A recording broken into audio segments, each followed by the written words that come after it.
So, you've just signed your book with a publisher. Congratulations! Now what?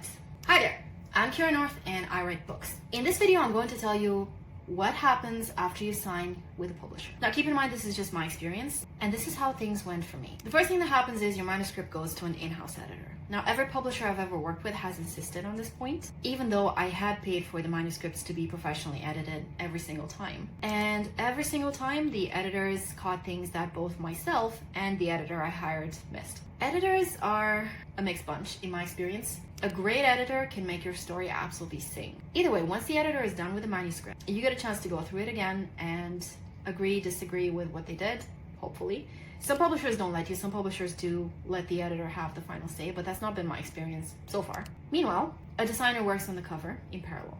And some publishers let you have input, others just take things over. For my latest book, For It to Bloom Again, I was the one that gave the creative direction of the cover. I knew that I wanted to have Megan looking at the Seattle skyline, and I wanted to be clear that this is still kind of a mix. It's a romance thriller, so it has elements of both, and the designer gave me two different versions of the cover. The downside of this is that as an author, you may not always know best. I fully admit I'm not a visual person. Ultimately though, you do want to make sure that the cover represents the story you wrote rather than the story that they're trying to sell, because if these are too different, you're going to get dinged in the reviews or your book just won't sell.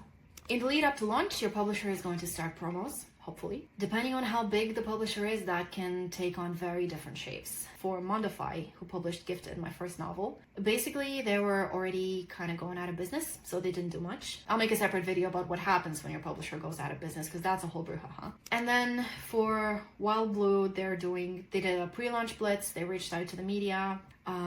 Obviously, they did a paid ads campaign on Amazon as I was stepping up my own social media efforts and such. The idea is to get a buzz going for the book, to get people interested, to make them aware that this book even exists. And all in all, the time between signing a book and actually seeing the book in print, it can be 6 months, it can be a year, it can be longer than that. But if you've made it this far, congratulations, because you will soon be holding your actual book in your hands. And it's going to be bloody awesome. There's no substitute for that. When you unbox your books for the first time and you're like, I did it! I made this, you guys.